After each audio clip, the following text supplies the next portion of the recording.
दानाचे महत्त्व. गौतम बुद्धांचे पाटलीपुत्रमध्ये आगमन होताच सर्व नागरिकांनी आपल्या ऐपतीनुसार त्यास काही भेट देण्याचे ठरविण्यात आले. राजा बिंबिसार यांनी सुद्धा त्यांना भेट म्हणून हिरे, मोती, रत्न, सोने असे मौल्यवान वस्तू सादर केल्या. गौतम बुद्धांनी हे सर्व वस्तू आनंदात स्वीकारल्या. ह्यानंतर सर्व सावकार, मंत्री, श्रीमंत लोकांनी त्यांना भेटवस्तू दिल्या. गौतम बुद्धांनी त्या सर्व एक हाताने स्वीकारल्या. एवढ्यातच एक वृद्ध स्त्री तेथे काठी टेकत टेकत आली. त्यांनी बुद्धांना नमस्कार केला व त्यांना बोलली, भगवान, तुम्ही आले आहेत ही बातमी समजली. त्यावेळेस मी हे फळ खात होते. माझ्याजवळ या अर्धवट खाल्लेल्या फळाशिवाय दुसरं काहीच नाही.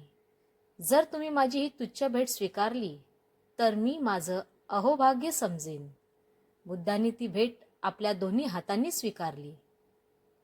राजा बिंबिसारने हे सर्व पाहिले व बुद्धांना विचारलं, भगवान, क्षमा करा, पण तुम्हाला एक प्रश्न विचारायचा होता.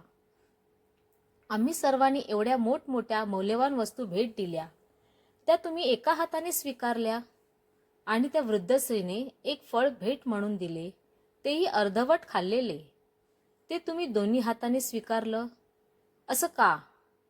तेव्हा गौतम बुद्ध हसले व म्हणाले, नक्कीच तुम्ही मौल्यवान वस्तू मला दिल्या, पण तो तुमच्या संपत्तीचा 10वा हिस्सा पण नव्हता.